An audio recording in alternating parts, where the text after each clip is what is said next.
Breaking here at 4:30, Metro Police giving an update on a deadly officer-involved shooting that happened over the weekend near Craig and Nellis. Assistant Sheriff Jamie Prosser says 23-year-old officer Alfredo Chavez and 24-year-old Cruz Littlefield opened fire on 43-year-old Maurice Smith after he allegedly tried to stab a woman he was holding hostage. Now, we do want to warn you, this video could be disturbing to some. I'm asking you, please.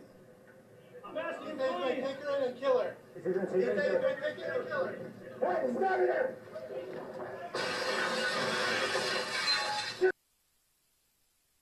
Was taken to UMC where he died. Right now, both police officers on routine paid administrative leave. And happening right now, voters braving the heat as they head to the polls to cast their ballots in this year's primary. Some key races include the one for Las Vegas mayor, state congressional representatives, and also our school board trustees. Thanks for staying with us here at 4:30. I'm Denise Valdez. And I'm Brian Loftus. 8 News Now has you covered with our team coverage this afternoon. 8 News Now anchor Kirsten Joyce and reporters Joshua Piguero and James Schaefer all standing by. But first, we begin with Chief Meteorologist Ted Florendo with what you need to know if you're heading out to the polls. Ted, in this high heat. Hey guys, yeah, hopefully everybody got their voting in early when the temperatures were a little cooler, but we were already at triple digits at 11 a.m. today. 105 outside right now, 4 degrees cool or warm, I should say, than we were yesterday at this time. And the winds have picked up just a little bit, but of course we know the winds this time of year really don't help us too much as far as any relief goes. Excessive heat warning started 10 a.m. in effect all the way until 9 o'clock tomorrow. Starts for Kingman, Mojave County at 10 a.m. for tomorrow. There are no heat alerts for the mountains, Lincoln County, or anywhere also in San Bernardino County. So that's the good news. Here's a look at your dog walking forecast for tonight. And remember to check that pavement first with the palm of your hand. In fact, we're putting red paws until after our newscast ends because it's still going to be hot in triple digits by the time we get to the evening hours too. 103 at 8 p.m.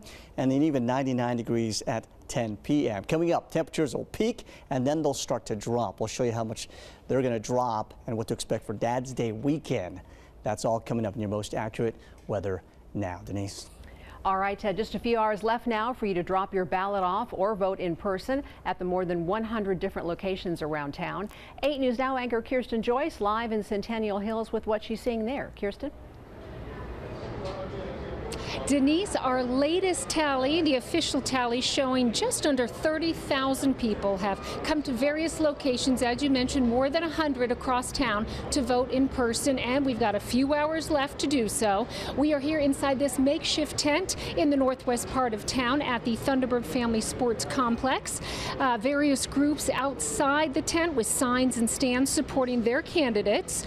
This location traditionally the second busiest in town for voting, but to offer some perspective, traditionally, turnout for primaries is quite low. In 2022, for Clark County, only 23% of voters took part in that year's primary. This year, the majority of votes were cast by mail. Of course, early voting did end Friday with just under 45,000 participating, and the remainder steadily making their way through today and tonight. With eyes on Congress, the state legislature, and of course, Las Vegas mayor, first time in more than 25 years that someone other than a Goodman will be in office. You, of course, have until 7 o'clock tonight to swing on by. And don't forget, if you're dropping off that mail-in ballot, make sure to sign the back or else it won't be valid. Reporting live, Kirsten Joyce, Live Local Now. Back to you in studio. Kirsten, thank you. 2 races our team is closely watching are the Republican primaries for Congress, Congressional District 3 and 4. 8 News Now reporter James Schaefer has additional details about these 2 races and what the candidates have told us they're doing today, hours before polls close. James.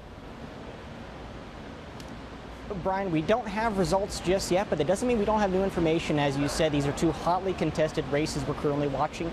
These Republican primaries for 2 congressional seats that Republicans are hoping to flip. We reached out to the candidates as well as to see what they're doing today. Dan Schwartz, who is running for Congressional District 3, his campaign told us he is knocking on doors and making phone calls today.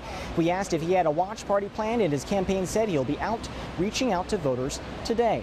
Drew Johnson is out at polling locations. His campaign staff telling us between him and his volunteers, they have been to 10 polling locations paired with other candidates for state senate. Marty O'Donnell spoke with us yesterday, said he would be watching the election closely and didn't have plans as of yet, noting that as a first-time candidate, he was excited to watch the process at work. O'Donnell has been endorsed by Governor Joe Lombardo for that seat.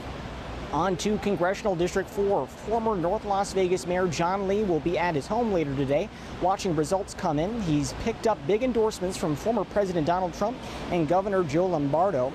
Then we have David Flippo, who has out-earned Lee in this race, at least as of May 22nd. He could present a challenge to Lee, as Flippo has raised strong support from veteran groups.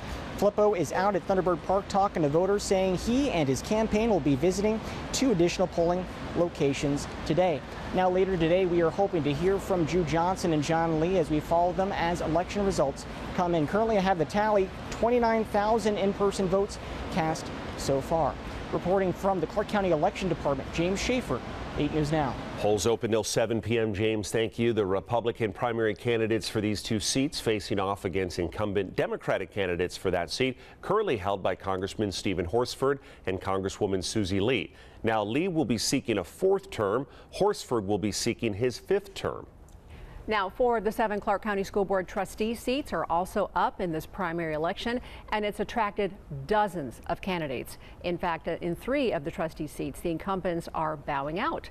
8 News Now education reporter Joshua Peguero joining us now in the newsroom. He has the latest on the 1 contested school board race. Board President Evelyn Garcia Morales is running for re-election. She's being challenged by 4 people, including 1 candidate that already has the backing of the Vegas Chamber and the Clark County Education Association. Tamika Henry is that candidate. The 3 others running in District C are Christopher Teacher, Dante Thompson, and Frank Friends. Friends has the support of Moms for Liberty, a conservative parents group. We've interviewed some of the candidates. Here's Garcia Morales defending her time as board president during the controversy surrounding the tenure and the eventual outing of former superintendent Jesus Jara. I recognize an appetite for there to know the nitty-gritty and the details of every piece of the conversation.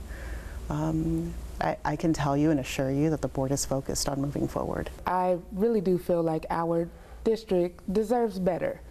Our students deserve greater outcomes. I haven't seen that happening. Our teacher retention rate keeps dropping. What I would do is I would try and educate some of the parents that might not know on how to recall a trustee. So if they're not doing the job you elected them to do, they can be recalled. Would bring public comment. Now, that was Friends speaking at a CCSD parent candidate forum.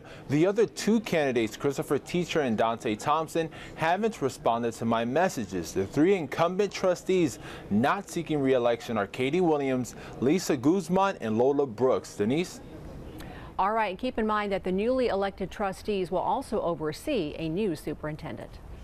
Next up at 4:30, sale approved. What the Fontainebleau Las Vegas plans to do with the land where the Riviera Hotel and Casino once sat. Plus, sponsoring the Aces, 8 News Now looking closer at that bonus, making some waves on social media. You're watching 8 News Now at 4:30. Live, local, now.